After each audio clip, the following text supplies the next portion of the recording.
At 8:08, we're looking on this Thursday morning at ULEZ. This time next week, it's going to be 6 months since the ultra-low emission zone was expanded into the outer London area. Transport bosses insisting it's been effective at tackling older polluting vehicles and getting them off our roads. Anyone driving into London now has to pay a £12.50 charge if their vehicle doesn't meet certain emission standards. And figures released to the BBC show that in the first 3 months of ULEZ, almost 20,000 fines were issued to non-compliant vehicles in Surrey. Jack Fean is BBC Radio Surrey's political reporter. Just behind me are the gates to Hampton Court Palace, next to the bridge over the River Thames. I'm on the Richmond upon Thames side, and there's a sign here that wouldn't have been here until around 6 months ago, and it's got the Transport for London image, and then it says emission ULEZ zones, and that's to let people know that they are effectively now in the ultra-low emission zone, and if their vehicle isn't compliant, then they'll have to pay that £12.50 a day charge. Across the river, of course, is Hampton Court Railway Station and East Molesey. It's a hammer to crack a nut, I reckon, but yeah, I just know a lot of people who sort of had to change their journey, patterns and habits because of it, so it's made that difference. Sort of adds a little bit of extra pressure. Bad start to the day, you've got to pay an extra £12.50. Luckily enough, the company that I work for pays for it, so I'd imagine for the locals it is, an inconvenience. Yes and no. It hasn't actually really affected me that much. My car's compliant anyway. Yeah, I'm in favour of it, definitely. Some of our friends are a bit anti it. Why do you like it? Well, I think it's good for people. I think it's good for the environment so that people don't get, young children getting coughs and, suffering from the pollution around. I think that everything we can do to stop that, the better. So let's go through some of the figures. It's £12.50 a day if your vehicle doesn't meet the necessary standards, and you have 3 days to pay the charge. If you don't, you'll get a £180 fine, although it does drop to £90 if it's paid within 14 days. In the first 3 months of ULEZ, 19,880 people in Surrey were issued with a penalty charge notice. Assuming they all paid, and that is very much an assumption, at the bare minimum that's quite a bit more than £1.5 million in fines going to Transport for London. One of the frustrations in Surrey is that residents aren't able to use a scrappage scheme that allows people to get rid of their cars and get some money.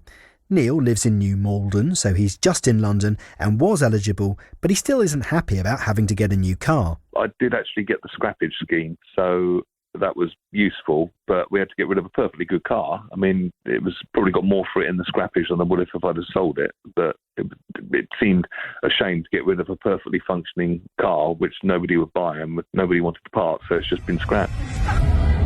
The ULEZ charge also continues to cause protests. There was one in Sutton recently and another in Biggin Hill last weekend. But this week, the Transport for London Commissioner, Andy Lord, told the London Assembly that the ultra-low emission zone is achieving its aims. A key milestone for us in the last year, of course, was the expansion of the ultra-low emission zone across all London boroughs in August. This was a huge undertaking, and the initial data shows that the scheme has been highly effective at reducing the proportion and number of older, more polluting vehicles on London's roads.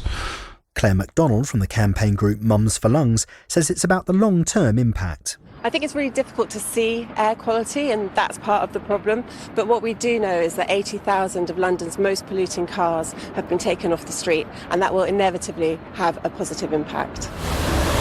Almost 6 months on, and it's pretty clear that the ULEZ expansion and its charging system continue to cause strong feelings. But for the time being, it's very much here to stay. Jack Fean reporting, 8:12. I want to bring in Jolyon Martin, who runs Chessington Garden Centre, which is in the London Borough of Kingston and therefore in the ULEZ zone. Jolyon, morning to you. Good morning. Here we are 6 months on. How's it affected business? You were worried. Yeah. I was worried at the before it started. I'm still worried now. We live with ULEZ every day, and it is definitely impacting on us, our staff, and our customers. Let's talk about staff first off. How's it affecting them? So back in March 2023, we did a survey with all the team, and 24 of our team, which was 20% at the time of those that drove, had non-compliant vehicles. And since then, we've lost 30% of those because they just can't afford to come into the garden centre because they live in Surrey, around us in Surrey, and they couldn't afford to come into the ULEZ area every day for work. Is that better or worse than you thought it would be?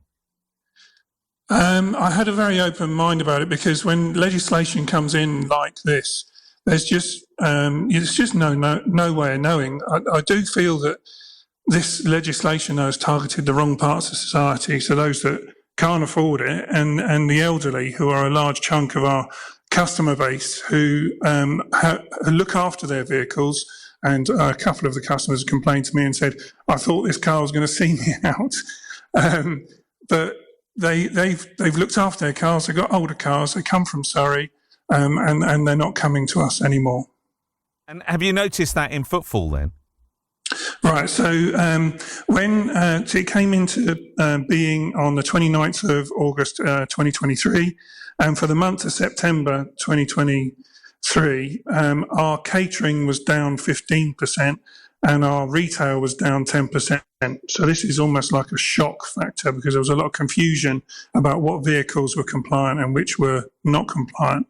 And you're not going to come down the road for a coffee if you're not sure and have to pay £12.50 to come into a ULEZ area. So it has settled down a little bit. Year on year in 2024, catering is down 6% and retail is down 4%. But our contemporaries in the garden centre world are all up slightly. So overall, our catering's down 10%. So it's definitely hit us as a business. I'm guessing that part of the problem where you are is that public transport isn't that good. And that's been one of the complaints before this came in for large parts of London. It's really well served with by TfL.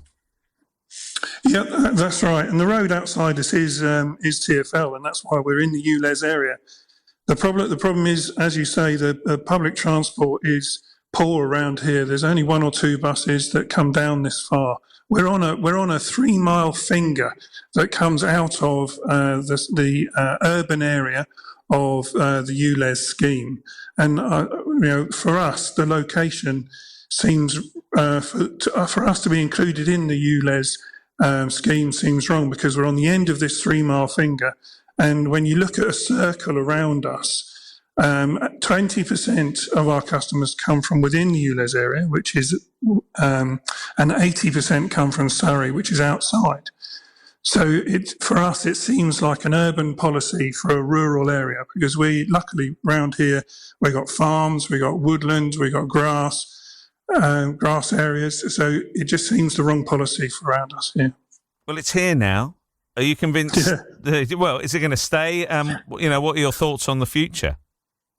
Yeah, of course it's going to stay. They've invested so much money in the cameras, the infrastructure, millions and millions of pounds. It's making them millions of pounds. It's not going to go away. So we've just got to get on with it. But it still galls me that it's hit the wrong parts of society. Jolyon, appreciate you coming on from the Chessington Garden Centre. Kingsley Hamilton is from Action Against Unfair ULEZ and has been involved in protests recently in Biggin Hill and Sutton. Kingsley, hello. Hello, how are you doing? You all right? I'm all right. Look, tell us about these protests that you were recently involved with in Sutton, Sutton and Biggin Hill. Were they legal, by the way? They were perfectly legal, yes. So the one in Sutton was one I organised, which was with a fantastic team. Super lady called Claire Turner helped me do it as well. Basically, we blocked every single camera in the London Borough of Sutton for 3 hours. And it was perfectly legal. We actually had the police come up to us and said, look, we know what you're doing is peaceful, it's fine, we haven't got a problem with it. Because you can stand anywhere with a placard, and if you just happen to cover a camera, it's not a problem. If you started covering speed cameras, that would be a problem. But because ULEZ cameras are not a crime as such, standing in front of it isn't causing a problem. If you start smashing them up and obviously that kind of thing, that would be a problem. So the police actually said, look, we don't have a problem with you doing that. Please, just let us know if you get any issues or people sort of do counter-protest. But so far, we've not had that. The protest in Biggin Hill, that was organised by a lady called Claire Dyer. She is a local resident in Biggin Hill. Again, very, very much a campaigner. Again, perfectly legal protest. We had a funeral procession for ULEZ is dead in Biggin Hill because there's no ULEZ cameras in Biggin Hill. There's no signs Obviously, I'm not condoning criminal activity, but currently the legal protests that are continuing in Biggin Hill involve blocking the reinstallation or installation of new cameras. And as I say, Claire Dyer's the sort of chief of that, so I don't want to take the credit for it, but a very, very, very good team where legal protest, application to install a camera goes up. They stand where the camera would be installed so that the workmen can't do it. And, of course, it's perfectly legal. The workmen go away and they can't have any cameras. You're putting off the inevitable, though. We just heard from Jolyon there at the Chessington Garden Centre. It's like, he's resigned to it's going to stay now.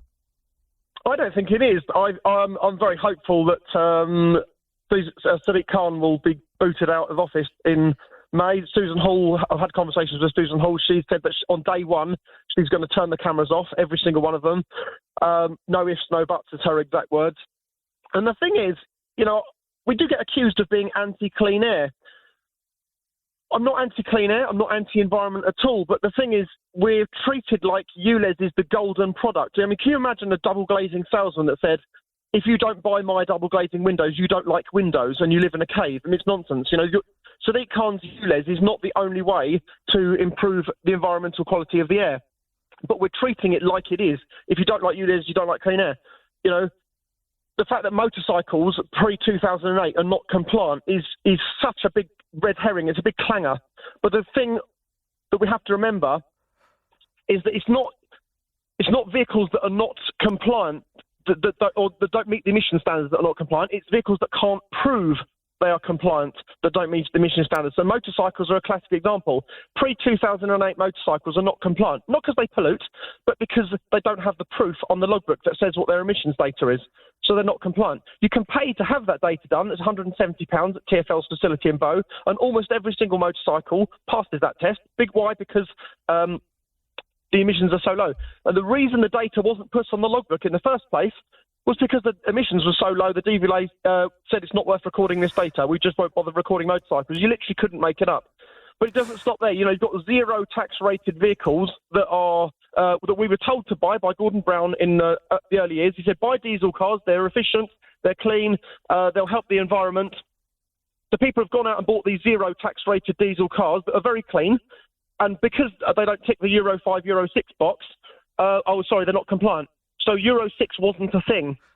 I understand all of that. Where's this going to go? You're just going to keep on protesting?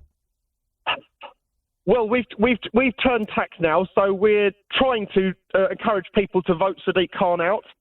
It's going to have to be Susan Hall, realistically. We do back Howard Cox as well. However, obviously, I don't think he's got a big enough presence, and it's going to end up being a split vote, which is a bit of a shame. But so we've got a big team together. We're going to campaign to get Susan Hall in. And then hope she keeps her word, I suppose. Look, good talking to you. We're out of time. I need to tell you that a spokesperson for the Mayor of London says the ULEZ has proven to be a highly effective and is helping to tackle toxic air pollution and protect health. For those living outside the capital, the Mayor continues to call on the government to further support the switch to cleaner vehicles through funding a targeted national scrappage scheme or providing additional funding to the home counties.